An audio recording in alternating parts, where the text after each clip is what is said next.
about the story of Isaac. Isaac means laughter. This takes some two meanings when you consider the background of when Isaac was born. His mother Sarah laughed in mockery that she could be able to bear a son. From this angle, calling her son laughter could serve as a daily reminder that nothing is too difficult for God to do. Yet in Genesis chapter 21, verse 6 to 7, Sarah ascribed this reason for giving this name to her son as the happiness which God had brought her, and everyone else by giving them a son. Isaac was the 11th generation from Noah. He was descended from Shem. His grandfather was Terah, and his father Abraham. He had one older half-brother named Ishmael, and eventually other younger brothers, which Abraham had after the death of Sarah. Isaac lived primarily in the land of Canaan.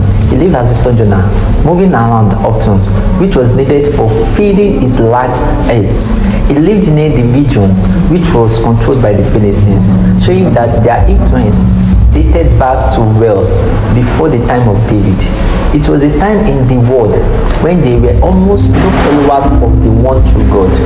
Isaac lived around 1900 plus BC. Isaac's birth is probably the second most amazing birth in the Bible, and perhaps in the history of the world, second to Jesus' virgin's birth. His birth was the fulfillment of a promise God had made to Abraham roughly 20 years before, showing that if we wait for God in faith, He will always keep His promises to us. Nothing is too difficult for Him to do. According to the book of Genesis chapter 26 verse 12 to 14, Isaac inherited his father's wealth and it kept going. He was the head of something like a clan.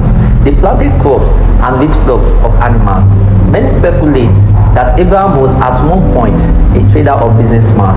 Since Isaac inherited everything of his father, he would have also inherited the family business. Let's talk about the place in history of Isaac. Isaac is a patriarch of the Jewish people. He was one of the first post-flood committed followers of the one true God. Isaac serves as a type of Christ, according to Hebrews chapter 11 verse 17 to 19. Abraham received him back as from the dead as a type of Christ's future resurrection. He and Jesus were both holy sons and sons of promises. They were both descended from Abraham. They both carried the wood for their sacrifice. They were both obedient to their father's will, even to the point of being willing to die. They were both delivered up by the power of God. Let's talk about the weakness of Isaac. According to the book of Genesis chapter 25 verse 28, Isaac and Rebekah both made the same mistake of showing favoritism to their children. Isaac liked Esau better, while Rebekah also liked Jacob better. Why? Evidently, Isaac had more in common with Esau, while Rebekah had more in common with Jacob. This led Isaac to prefer Esau over Jacob. Then number 2, according to the book of Genesis chapter 26, Isaac followed his father's example of claiming his wife was his sister for the purpose of trying to save his own life. The saying, like father like son, is often true. Yet at the same time, this lie reveals a deeper character flaw. That flaw is that Abraham and Isaac, at least at this moment, valued themselves higher than their wives. They were willing for their wives to suffer if they wouldn't. They were willing to put their wives into danger if it means they will be safe. For all the current or potential husbands out there, we must never do this. As leader of your family, you should be the one taking the risks and danger. Put your own neck or reputation safety online, not your wife. Let's talk about the strength of Isaac. Number 1 is obedience. Because the book of Genesis chapter 22, as a child, Isaac was part of Abraham's greatest test. God told Abraham to sacrifice Isaac, and Abraham was obedient. How about Isaac?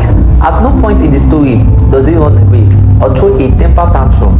He obeys his father and even helps carry the wood for the sacrifice. He probably didn't know he would be sacrificed until they arrived and his father tied him up. But even at that point, we don't see any resistance, like when Isaac was like, father, why are you doing this? Nothing like that occurred. He likely trusted his father so implicitly that he knew everything would be okay. Number 2 is patience. According to the book of Genesis chapter 24 verse 62 to 67, unlike Esau, Isaac was willing to wait for God's will in marriage. He didn't take things into his own hands. He surely knew of Abraham's plan of providing a wife for him and obeyed it implicitly. He submitted to his father's plan because he trusted his father. Rebekah was not a perfect woman, and no woman is, but we can see a good character, servant heart, faith in God, and submissive attitude. Number 3, faith in God. According to the book of Genesis chapter 26, Isaac carried in faith towards God. Even after Abraham died, God appeared to him and gave him commandments, and Isaac obeyed, demonstrating his faith. Throughout chapter 26, we see that Isaac's faith in God is very real and personal. He built altars to God. He talked with God on more than one occasion. When things went well, he gave God the glory. It is easy to focus on Isaac's witness, but we should remember that all people are sinners. We are too. Imagine yourself in Isaac's place. Imagine living at a time when there are virtually no followers of God anywhere in the world. He is the leader of the only group which he knows about following God. He is surrounded by idol worshippers, pagan practices, false deities, and evil people. There is no church or fellowship to attend for encouragement. There is no Bible with a clear guide on what you should or should not do. Isaac faced all of these challenges but still followed God until he died. Number 4, peacemaker. According to the book of Genesis chapter 26, verse 4 to 22, the Philistines often provoked Isaac's men. They treated them unfairly. After Isaac dug out a well, they moved in and claimed it as their own.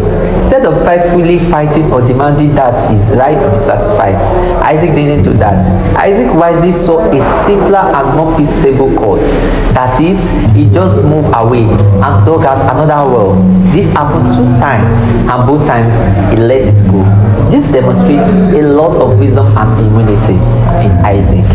Many of the important acts and events from Isaac's lives were things that happened to him rather than things he initiated. This fits in with what we see of Isaac, in that he was a bit passive. Number 1 is birth. Number 2 is sacrifice. Number 3 is marriage, and number 4 is blessings to Jacob. Isaac died at the age of 180 years old. Lessons learned from Isaac's lives. The life of Isaac teaches us the importance of obedience to God, patience in difficult times, and trust in God's plan. Even when it seems challenging, it also inspires us to value peace and pass on our faith to future generations. His stories demonstrate that God is faithful to his promises and takes care of those who trust in him. Additionally, Isaac's marriage to Rebekah, guided by God, reminds us of the importance of seeking divine guidance in our decisions. The life of Isaac is an example of trusting in God, even in times of uncertainty, and living a life guided by obedience and peace. Thanks for watching. Please like, comment, share, and subscribe to our YouTube channel. We see you next week. Hallelujah.